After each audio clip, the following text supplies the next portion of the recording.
Do you know what drives me a little crazy? I constantly get hated on Twitter, on Instagram, and on YouTube, even amongst plenty of people on the NBA YouTube community for quote-unquote having these crazy clickbait titles and saying some fairly bold takes. But a guy like Stephen A. Smith could come on your television and casually say something this ridiculous and get away with it. And you guys have to understand, I don't imagine myself doing YouTube in 10 years from now. I really hope that this could turn into a full-time career for me where I'm like on an established brand such as ESPN or FS1 and doing what I'm doing right now for you guys as a full-time job. But sometimes I just get perplexed whenever I see reporting like this, because with all due respect, I do think it's a little lazy and I do think it's a little ridiculous, and I feel like there should at least be some analysis as to why he would say something like this, you know? So before we get to this content, man, let me do a nice little intro. What's going on, YouTube? Your boy, TheFlightmike, back again with some more NBA news. And guys, I am very excited because we are 2,000 subscribers away from 300,000 subscribers, man. A year ago, when I uploaded any video onto this channel, despite having 100,000 subs, I would only get like 500 to 600 views. It was an absolutely dead channel. And to see where it is today, it truly warms my heart. So I wanted to thank you guys and also reward you guys whenever my personal Instagram gets to 50,000 followers. We're going to be doing a giveaway of a pair of Air Jordan 1 Cactus Jack editions. And guys, I am always open to doing more giveaways. Please suggest ways that I could give back to you guys, because honestly, if it wasn't for you guys, I wouldn't be able to do what I love every single day. Make sure you're followed on my personal Instagram and check out my latest TikTok, because I made a TikTok telling you guys of my story for the past 2 years. It's a story of me rebuilding myself from like a very, very low point. I feel like it'll make a lot of you guys smile. So now that that's done, let's talk about this preposterous bit of reporting. Now, if you guys weren't watching yesterday, there's like a little panel at the Sloan Sports Conference, and Stephen A. Smith was a part of that. He was on a panel with a fellow ESPN writer named Jackie McMullen, and he was a part of this panel. And Jackie McMullen, who's a part of ESPN, she's a senior writer for ESPN, asked the panel about Giannis Antetokounmpo, as she should, because Giannis Antetokounmpo is a huge freaking story for the next 2 years. He's going to be the biggest free agent name to hit free agency. Teams are literally trying to get into a position where they could at least pitch to him for him to come and sign with their team. And Jackie asked a phenomenal question. She asked, do players want to stay in small markets? And this is a whole video that we can make in of itself. You know, it's a fantastic question, and I would love to make its own video on it, but for the most part, there's pros and cons in staying in small markets. The pro is, of course, that small market's going to forever revere you. The con is there's not going to be a lot of players that will want to join you unless if you're a player of LeBron James's stature. You know, the Cleveland Cavaliers were able to put together a very good team around LeBron James. It was mainly revolving around LeBron James hero ball. I'm talking about the Kevin Love and Kyrie Irving era. But even those teams, like LeBron James went back to Cleveland because he felt like he owed something to Cleveland. Kyrie Irving was already there because he was drafted there. And the Cleveland Cavaliers lucked into the number 1 overall pick in the NBA draft, so they swung a trade for Kevin Love. But when players typically have the choice as to what team they could go to, say in the summer of 2010, LeBron James asked Wade and Bosh if they would want to come to Cleveland because he had the most notoriety out of all of them. He was with all due respect, he had the most star power out of all of them. But eventually they decided to team up in Miami because it's a larger market, and that's what made sense. So that's some empirical data of whether players want to stay in small markets. But again, this is a different video for a different day, because the answer that we got from this drove me absolutely nuts. And Jackie McMullen said, okay, the litmus test for Giannis Antetokounmpo, the litmus test to see whether players truly are cool with staying in small markets will be Giannis Antetokounmpo this summer, which is a statement that I also disagree with, because we've had many of these tests before. We've had Kevin Durant, we've had LeBron James. Of course, LeBron just tried to make the most out of his prime. We've had Dwight Howard to a certain extent when he was an all-star in Orlando. We had Chris Paul, we've had Carmelo Anthony. We've had plenty of stars leave small markets that actually had good situations to win in. For example, Carmelo Anthony, he left a better winning situation in Denver to go to the New York Knicks, where he had one good season where he was actually seen as a threat in the NBA playoffs, but that's about it. But I digress. She said Giannis was going to be the true test of whether players will like to stay in small markets or not. Now, Stephen A. Smith got on the microphone really quickly and he said, "I'm told if he doesn't get to the finals, he's leaving," which is a super bold claim. That's a very freaking bold claim. But here's the thing that drove me even crazier. He quickly followed that up with, "I don't know if that's true or not." Could you understand why this bothers me? Let me tell you why this bothers me if you don't understand why it bothers me.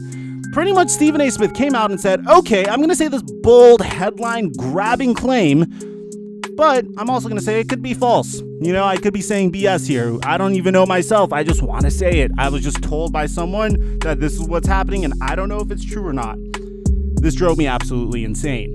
And we could start with this whole analysis of whether Giannis truly will want to leave Milwaukee and go to a better place elsewhere. But here's the thing. A lot of people think that for some reason Giannis will leave this summer. That's not necessarily the truth. There's two sides to this argument, okay? One side is, look, I don't see Giannis forcing himself out of Milwaukee. I don't see a scenario where if they don't win the NBA Finals this year, Giannis is going to come out and demand a trade. That's the only way a team could get him this year. If he demands a trade this offseason, he doesn't seem like that type. He feels like he owes a lot to Milwaukee for developing him. You have to bear in mind that he was a very raw prospect coming out of the 2013 NBA draft. The best way I could compare Giannis to any prospect that you guys have ever seen is think of Thon Maker, but in a small forward's body. That's what Giannis was coming out of the NBA draft. He couldn't shoot. He was lanky. He was a huge project. Everybody knew that whoever drafted this random guy from Greece, they were going to have to put in a good 4 years in order to fully develop him. So subsequently, typically players don't really appreciate that. Like Kawhi Leonard didn't appreciate how the San Antonio Spurs rebuilt his shot, but Giannis Antetokounmpo apparently really appreciates all of the Milwaukee Bucks staff. He's very close to all of his coaches. He was heartbroken when Jason Kidd was fired. He's very, very family oriented and feels very close to the Milwaukee Bucks organization. Now, as a result of that, I'm not saying there's no way he doesn't leave, but rather I don't see him forcing himself out in a Dwight Howard-esque way. Yeah, what's our main concern right now? We have to stop Carmelo Anthony and the New York Knicks tonight. And the New York Knicks. That's exactly That's right. the plan, right? That is the plan. That's what I just said.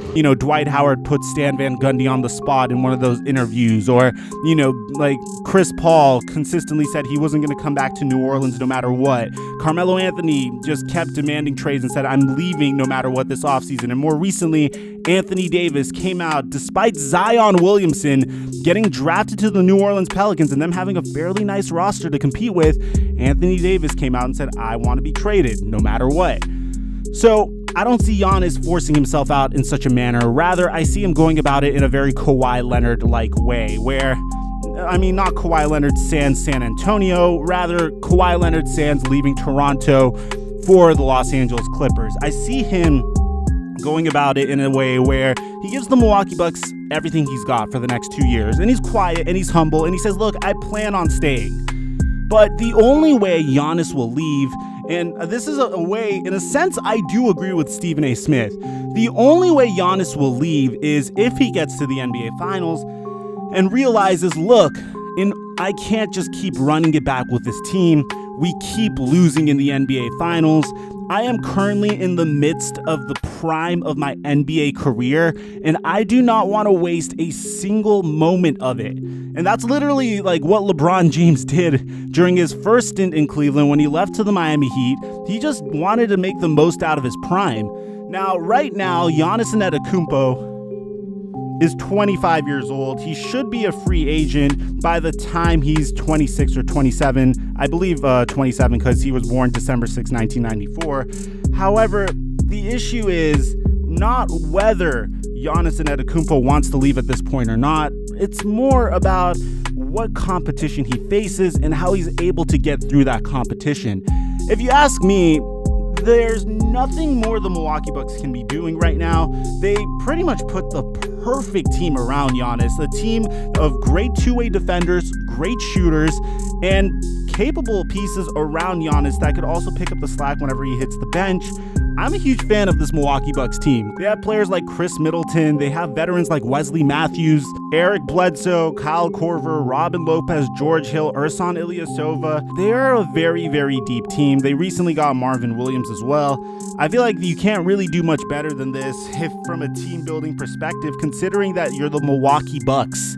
No offense to Milwaukee, but they're not a large market at all. But this is still a phenomenal team. They're very deep. George Hill could easily start. Eric Bledsoe could start.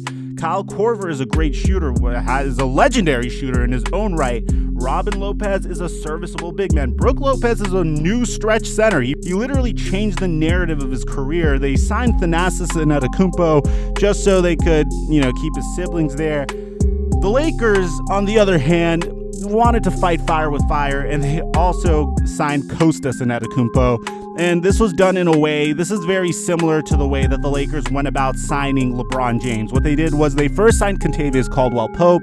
That gave them access to LeBron James's agent, Rich Paul, and after that they were able to discuss future plans, and I'm sure they planned the whole Anthony Davis trade within those calls before LeBron James even got to the Lakers. I'm a huge believer in that. So at the end of the day, do I think Giannis Antetokounmpo is going to leave? The answer is I can't tell you that right now. It really depends on how they lose in the NBA Finals. Not even if they lose in the NBA Finals. If they lose, if they lose in a way where Kevin Durant lost in the Western Conference Finals with the OKC Thunder, they were up 3-1, and then the other team that they're facing came back, won 3 in a row, defeated them 4-3. I could see Giannis staying. You came within a game of winning, but if they get swept, like LeBron James's final year with the Cleveland Cavaliers, when it clearly just seemed like he was giving his all for nothing, then in that scenario, I could see Giannis Antetokounmpo leaving. But that's my opinion. I just wanted to address the way Stephen A. Smith went about it. It personally makes me very upset because that's not the type of reporting I do, but to each their own. Let me know what you guys think in the comment section down below. Do you think Giannis is going to leave? And if so, where do you think he'd sign? I'm your boy Flight Mike, and I'll catch you guys in the next upload.